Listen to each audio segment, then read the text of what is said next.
वैशाख माह की कहानी। एक राजा था।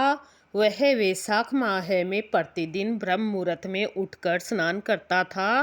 राजा का आदेश था कि मुझसे पहले गंगा जी में कोई भी स्नान नहीं करेगा। राजा जब गंगा जी में स्नान करने जाते तो उन्हें प्रतिदिन शांत जल के स्थान पर हिलता हुआ जल दिखाई देता।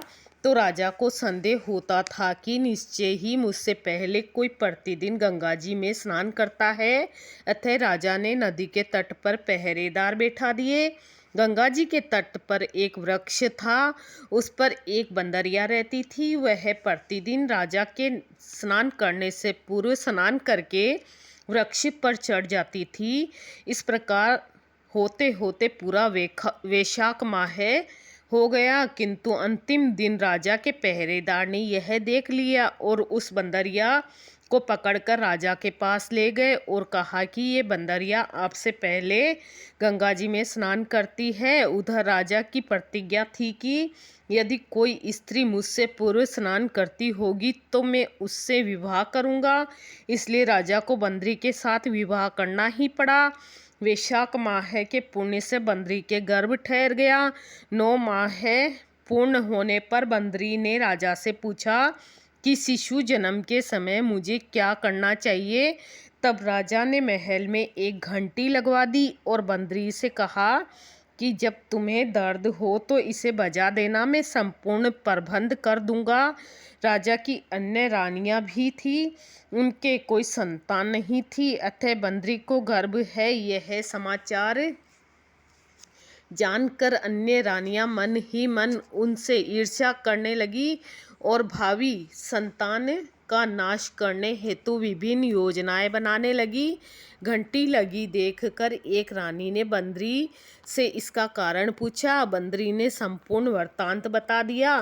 रानी ने उसे बहकाया कि एक बार घंटी बजा कर तो देखो कि राजा आते हैं या नहीं। बंदरी ने घंटी बजाई तो राजा दौड़े दौड़े महल में आए और घंटी बजाने का कारण पूछा। इस बंदरी ने उत्तर दिया कि मैंने तो रानियों के कहने पर घंटी बजाई थी। तब रानियों ने राजा से कहा कि यह तो पशु है, न जाने कितनी बार घंटी बजाएगी।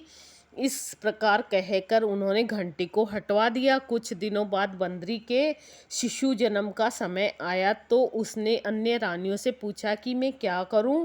तब रानियों ने कहा कि तुम आंखों पर पट्टी बांधकर सो जाओ। बंदरी ने वैशाख माह के स्नान के पुण्य प्रताप के रूप में एक सुंदर पुत्र हुआ।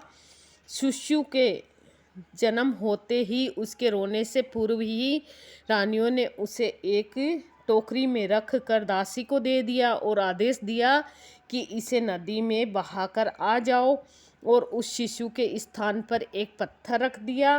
राजा को भी कहला दिया कि बंदरी ने एक पत्थर को जन्म दिया है। राजा ने सुना तो उन्होंने भी संतोष कर लिया कि जब दूसरी रानियों के संतान नहीं है तो यह तो बंदरी है, अर्थात पशु है, इसके क्या संतान होगी। उधर दासी ने उस सुंदर शिशु को नदी में न बहाकर कुम्हार के चाक में रख दिया। दूसरे दिन कुम्हार कुम्हारिनी चाक पर आए तो वहाँ एक सुंदर शिशु को रोते हुए देखा। कुम्हार कुम्हारिन भी निसंतान थे, अतः उन्होंने उस शिशु को अपने लिए भेजी गई भगवान की भेंट माना और बड़े प्रेम से शिशु का पालन पोषण करने लगे। कुछ बड़ा होने पर उस बालक को यह ज्ञात हो गया कि वह रानी बंदरी का पुत्र है जिसको रानियों ने मरवाना चाहा था। एक दिन बालक कुम्हार के बनाए हुए मिट्टी के हाथी घोड़े लेकर पनघट पर जा बैठा और दासियों को देखकर कहने लगा, आओ रे मेरे मिट्टी के हाथी घोड़े पानी पियो। जब दासियों ने यह बात सुनी तो वे हंसने लगी और बोली, अरे मूर्ख, कभी मिट्टी के हाथी घोड़े भी पानी पीते हैं। इस पर उसने कहा कि कभी बंदरी के भी पत्थर जन्म लेता है। यह समाचार दासी ने रानी को कहा और रानी ने राजा से कहकर कुम्हार को देश निकाला दिलवा दिया। कुम्हार वन में रहने लगा। तत्पश्चात जब अगले वर्ष चैत्र माह में गणगौर का पूजन का दिन आया तो वह बंदरी का पुत्र घड़े में पानी भरकर बगीचे के बाहर बैठ गया और उधर राजा की और साहूकार की पुत्रियां गणगौर बनाने के लिए मिट्टी लेने के लिए आई तथा बगीचे में खेलने और झूला झूलने लगी।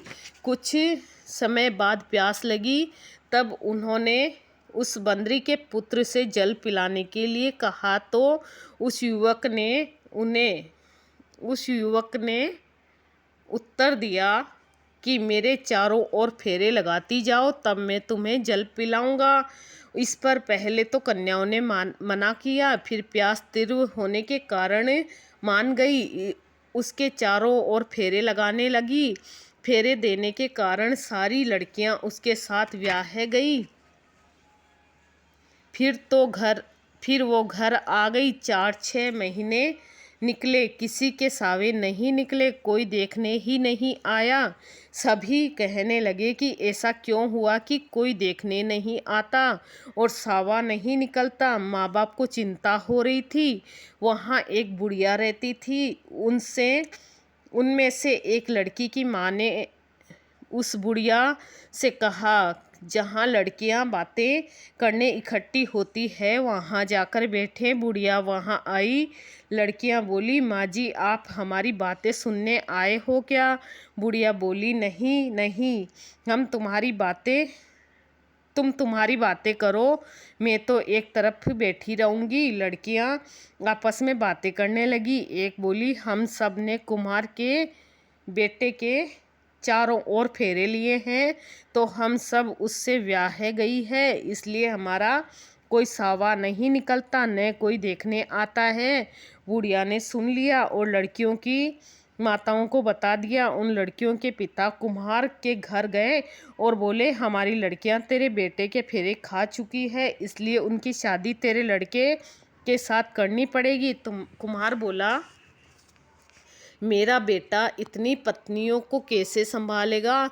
लड़के ने पूछा तो लड़का बोला, फिक्र मत करो, मैं सब संभाल लूँगा, इन सब का ब्याह मेरे साथ करा दो। लड़कियों के पिता ने धन दहेज देकर सबको विदा किया। आगे चलकर हर पत्नी के एक एक पुत्र पैदा हुआ। एक दिन बंदरी के बेटे ने कहा, चलो राजा के यहाँ चलते हैं। सब पत्नियों को तैयार करके राजा को समाचार करवाए कि हम सब आपसे मिलने आ रहे हैं। सब जने राजमहल पहुँचे। कुमार के लड़के ने पहले ही सब पत्नियों को कह रखा था कि वहाँ एक बंदरिया बैठी मिलेगी, उसके सबको पैर लगना है। सबने कुम्हार के कहे अनुसार किया। दूसरी रानियों से बोली थी कि नहीं, पैर भी नहीं लगी। रानियों को क्रोध आया और कहने लगे, कुम्हार के बेटे की मस्खरी गई नहीं है, उसकी औरतें बंदरिया के पैर लगी और हमारे नहीं लगी। कुम्हार के बेटे को बुलाया और पूछा तो वो बोला, देखो राजा जी, मैं इस बांदरी का बेटा हूँ। मेरे होते ही रानी के कहने से दासियों ने मुझे कुम्हार के चाक में छोड़ दिया। कुम्हार वहाँ मिट्टी जमाने गया तो उसमें मिला, वो मुझे घर ले आया। झूठ लगे तो पूछ लो। राजा को बात जच गई। राजा ने रानियों को देश निकाला दे दिया और उन सबको राजमहल में रख लिया। लड़कियां वैशाख नहाती, इसलिए उनको बेटे पोते राजपाट मिला। वैशाख की कहानी। वैशाख पता